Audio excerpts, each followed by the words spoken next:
The US Vice President Kamala Harris has accused Beijing of coercion and intimidation over its claims to large parts of the South China Sea. Speaking in Singapore, she reaffirmed Washington's commitment to the region and said China was undermining the rules-based international order. Thailand has decriminalised the use of kratom, a tropical leaf that's been used as a herbal remedy for centuries. More than 1,000 prisoners serving sentences for buying or selling kratom will be freed. The opening ceremony of the Tokyo Paralympics will take place today inside an all-but-empty national stadium.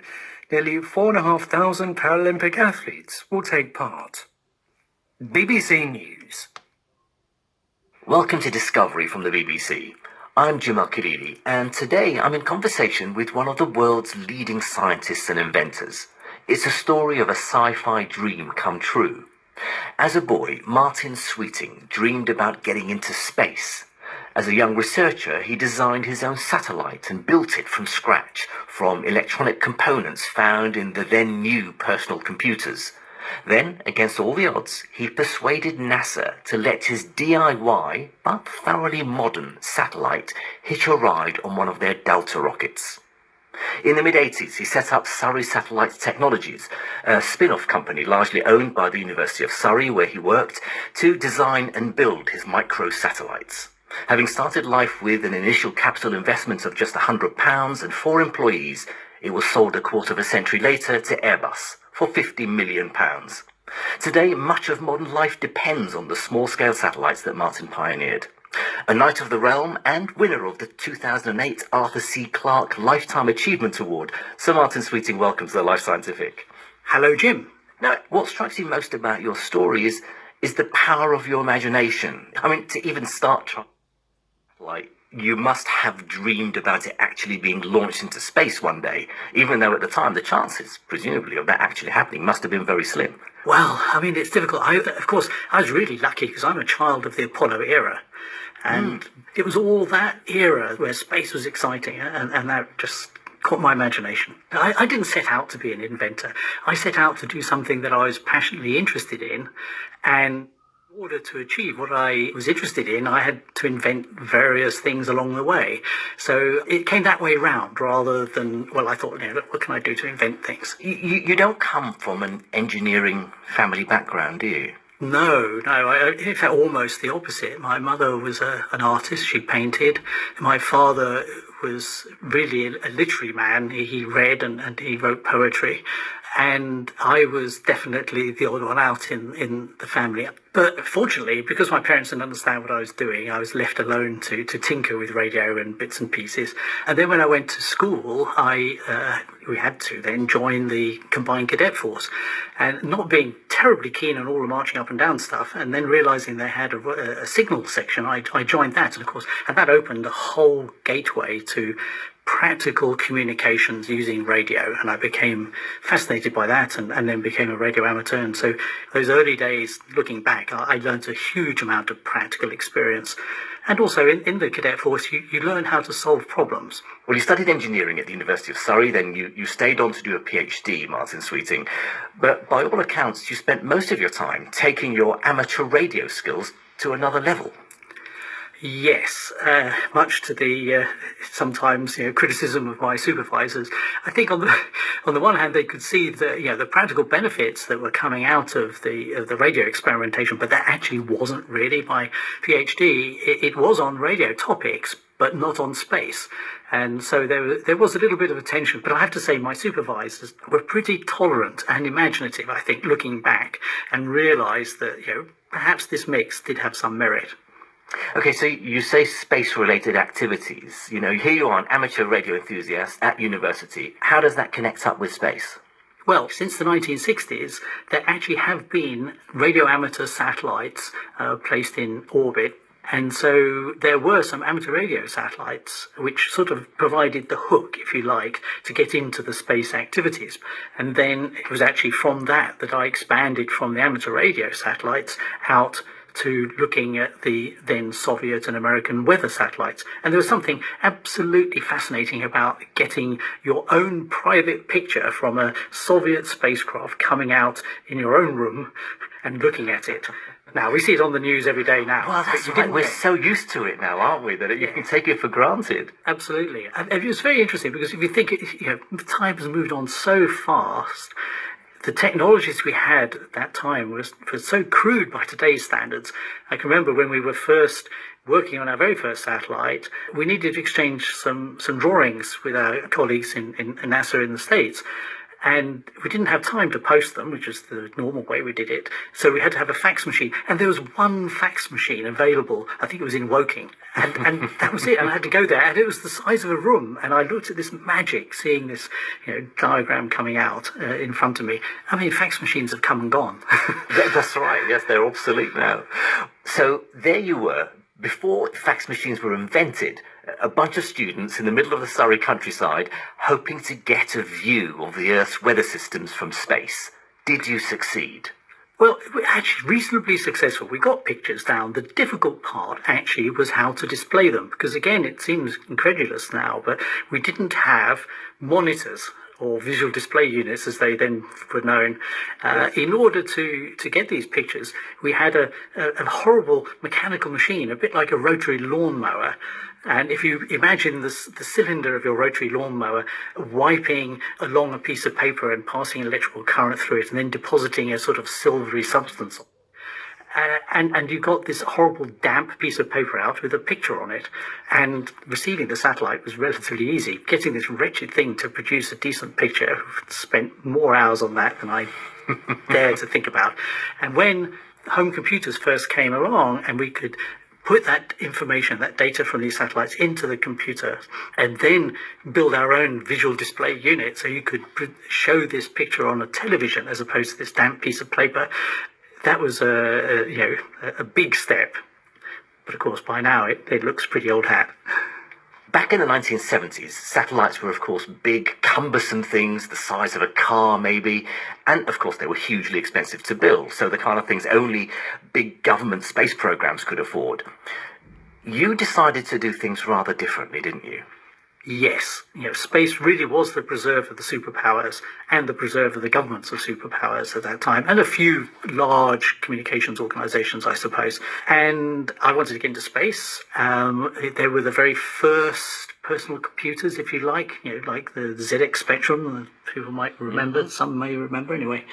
And it suddenly occurred to me that, well, actually, you could build all the functions that you needed in a satellite now using this newly emerging microelectronics on a much smaller physical scale. And the advantage of that was, if you had a smaller physical scale, you didn't need huge facilities. You didn't need very large laboratories and equipment and everything else.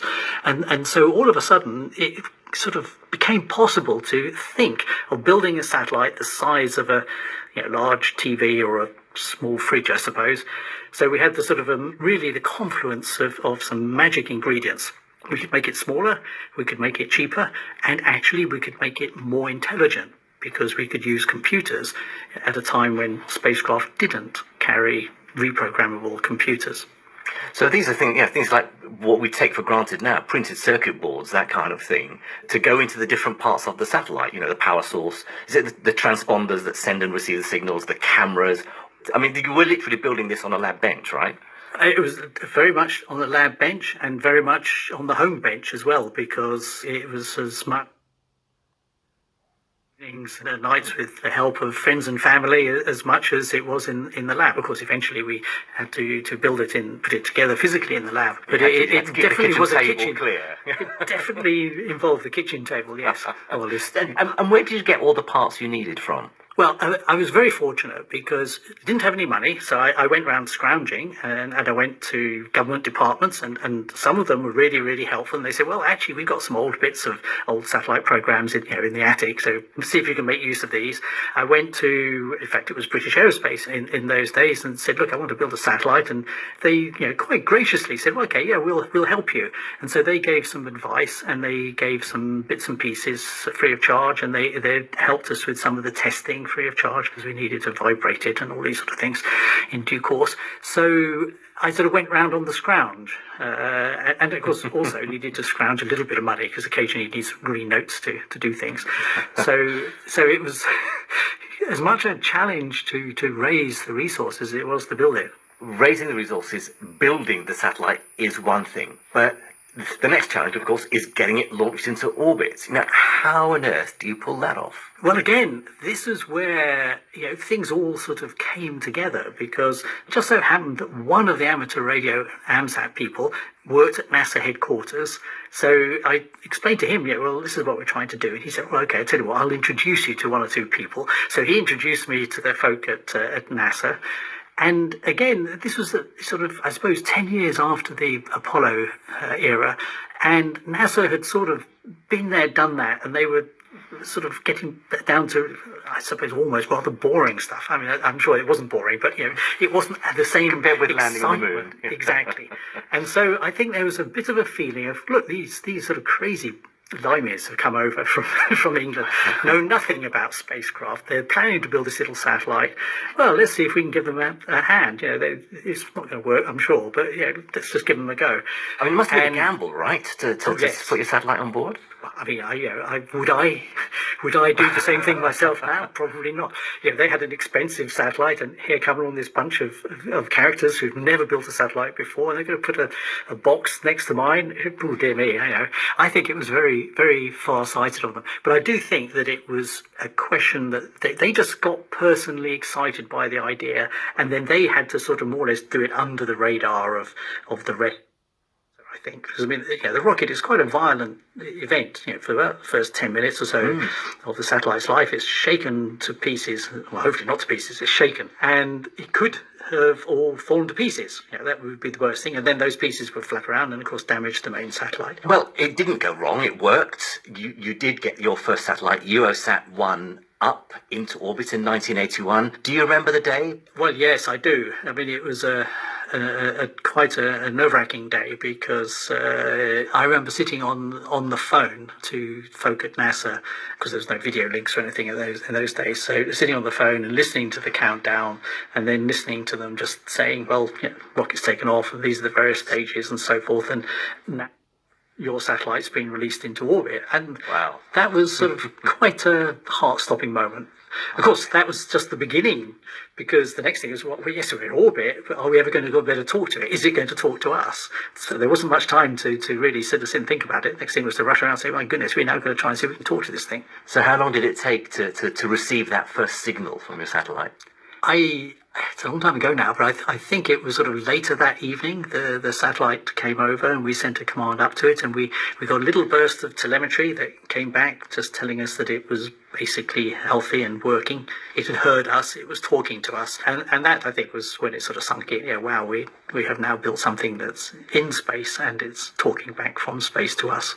Well, I think we can call that first satellite a great success, because it really is such a great story. A satellite you built from scratch because you thought you could, and well, why not? You persuade NASA to let it hitch a ride on a rocket, and bingo, a few years later you're receiving messages from space. I don't suppose you could have imagined in the early days that 2+ decades later you sell it to Airbus for £50 million. No, not at all. And in fact, I'm occasionally asked, was this all part of a deep laid plan? And the honest answer is no.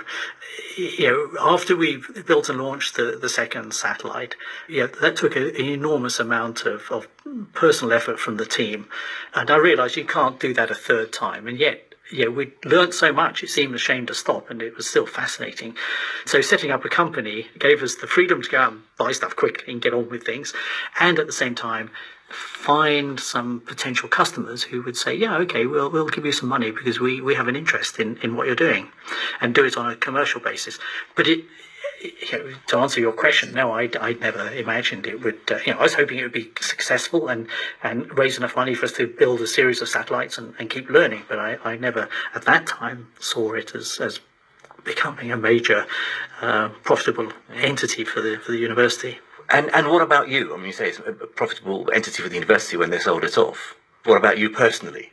Well, I was very fortunate that I retained a small shareholding, but in hindsight, of course, I should have demanded more earlier, but I didn't. But such is hindsight. But no, I did modestly well out of it, and that was very pleasing. But that was never the driving function, because Had I set out to build a company specifically to maximize revenues and profit, I never ever